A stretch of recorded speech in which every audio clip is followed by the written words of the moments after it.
काय करायचं आता हे जे आहेत ना, हे म्हणजे ब्रह्ममाया स्त्री पुरुष नवरा बायको शिवशक्ती शक्ती आणि तुरा. आता हे पुरुष आहे, आपण स्त्री आहोत. आता आम्ही तुमची बेइज्जत करतोय, तुम्ही आमची करायची आल्यावर. आम्ही तुमची बेइज्जत करतो, तुम्ही आल्यावर आमची बेइज्जत करायची. स्त्रीची आणि पुरुषाची बेइज्जत करतोय. लक्ष ठेवा.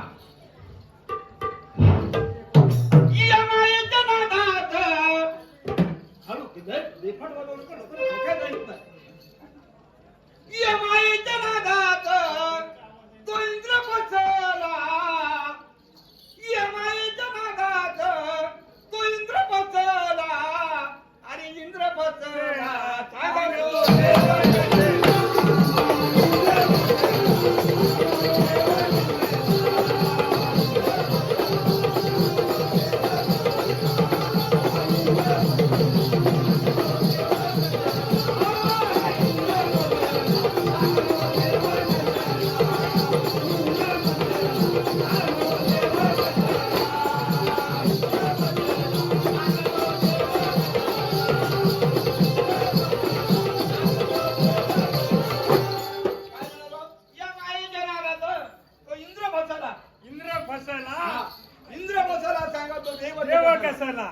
गौतमाच्या आईला तो भ्रष्ट करण्यासाठी गेला होता.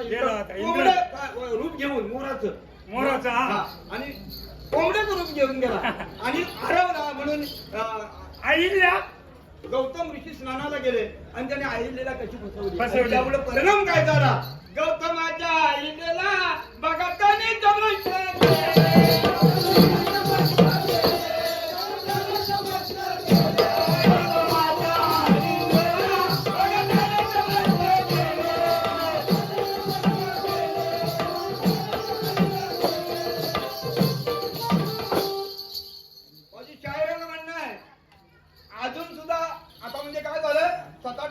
कार्यक्रम बंद असल्यामुळे माझ्या गायची सवय कमी आले. तरी पण अजूनही मी सांगू शकतो, कागद घेणार ना तुमच्या हातामध्ये असं. कागद कधीच घेत नाही. तुम्ही पण घेऊ नका. आणि मोबाईल मध्ये तर बघून गायलेत ना, खोपडीत पाहिजे खोपडीत. मोबाईल मध्ये बघून गायलेत ना, तर दुसऱ्या बारीला मी यांनी तुमचा मोबाईलच काढून घेते, सोडणारच नाही. कसं गात होते बघू. गौतमाच्या आईला बघा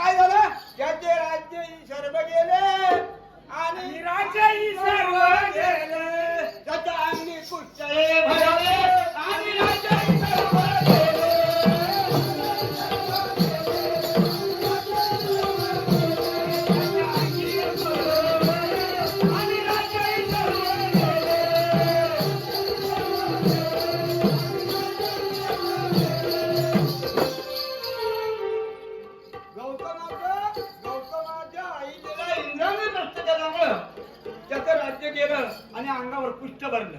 म्हणून देवदेव कोणाचे म्हणावे बरं कळना गुरु किल्ली. आणि खरा देव राहिला बाजूला पोथी पुराण वाचून पाहिजे. कृष्णाला देव म्हणाल तर त्यांनी गवळणीची थट्टा केली. विष्णूला देव म्हणाल तर तो गेला चंद्रसेनेच्या महाली. रामाला देव म्हणाल, विष्णूला देव म्हणाल तर त्यांनी सती वृंदा गाजवली. आणि रामाला देव म्हणाल तर तो गेला चंद्रसेनेच्या महाली. आणि ब्रह्मदेवाला जर देव म्हणाल तर नाही ओळखली. म्हणून काय म्हणतोय, हा विश्वामित्राने 60,000 वर्ष तपश्चर्या केली. शेवटी काय झालं? विश्वामित्र भ्रष्ट झाला. विश्वामित्र भ्रष्ट झाला.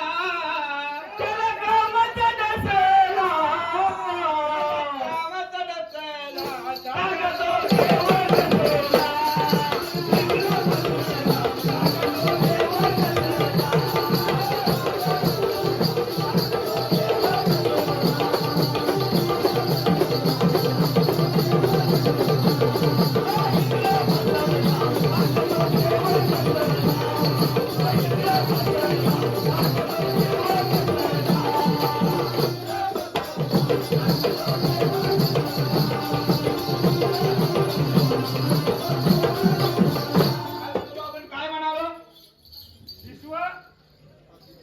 विश्वामित्र भ्रष्ट झाला, त्याला कामाच्या ढसाला तो नेमकीच्या नादाला लागला आणि 60,000 वर्षाची तपश्चर्या त्याची फुकट गेली. हे लक्षात ठेवा. म्हणून या मायेच्या नादाला बाबा लागू नका तुम्ही, लक्षात ठेवा. हे तुम्हाला गरम बसणार आहे. पुढे कसं माहिती आहे का? अरे शायरी शायरी चारा चमत्कार सब चरने लगा.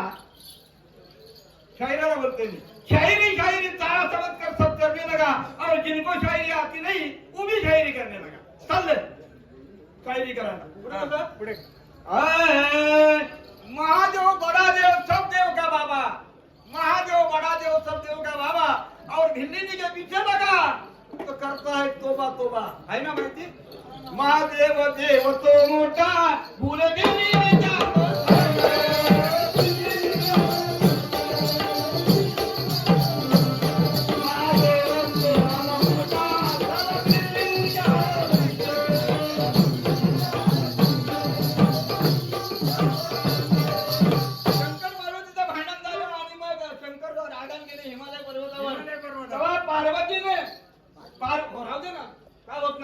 पार्वतीने भिल्ली धरून घेऊन त्याला आणली बोलून शेवटी हरला ना तो. हरला. लक्षात ठेवा. म्हणून सत्यवृंदा डागविली विष्णू झाला तुझ्याची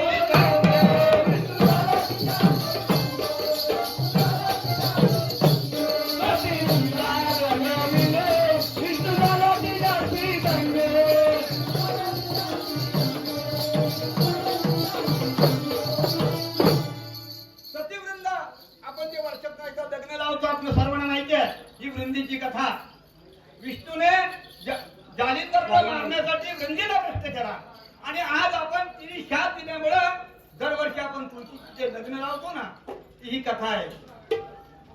चंद्रसेनेच्या महालात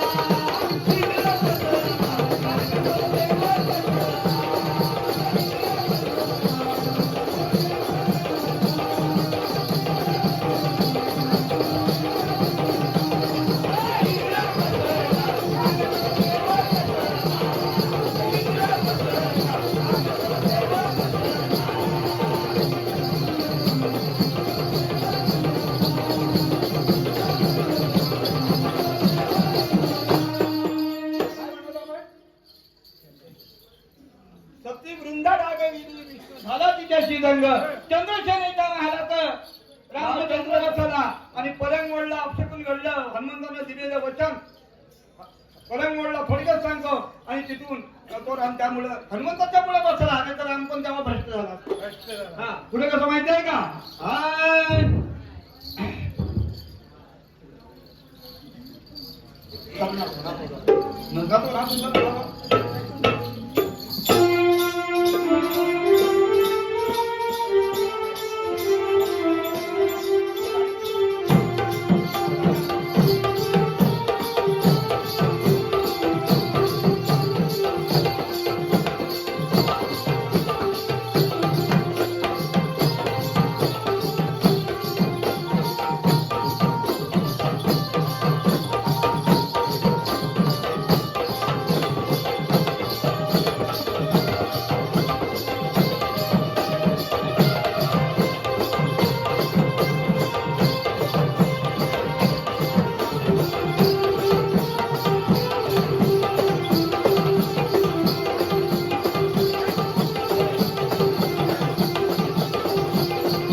आणि गुरुची पत्नी तारा हिला कुणी भोगलं?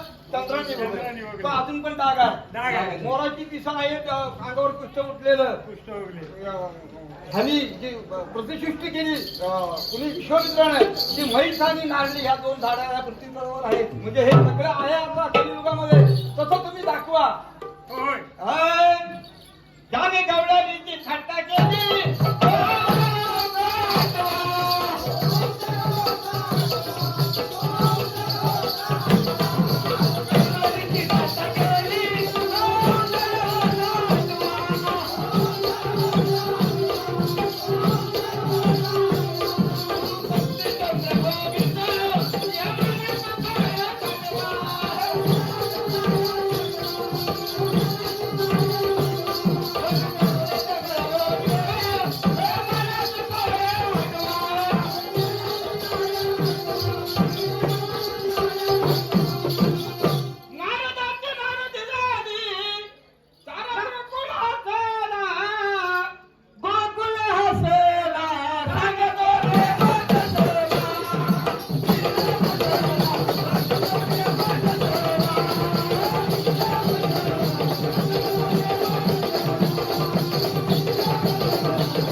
एक 16 एक बायको मला दे ना.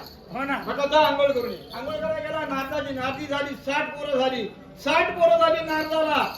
आणि ती माझ्या घरी आहे. ती फक्त माझ्या घरी आहे का तुमच्याकडे नाही. बाकी नाही. वाट बघू नका. गुरु शंकरराव गुरावाने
तुला कुठे सांगितलं आपण टाइम झालंय. नक्की ना. नक्की. आता आपण भाजी काढायची आणि भाजी काढ.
गरवाचा भोपला वर सगळं फुटला.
अरे वाका कमरे मोडल्या तुमच्या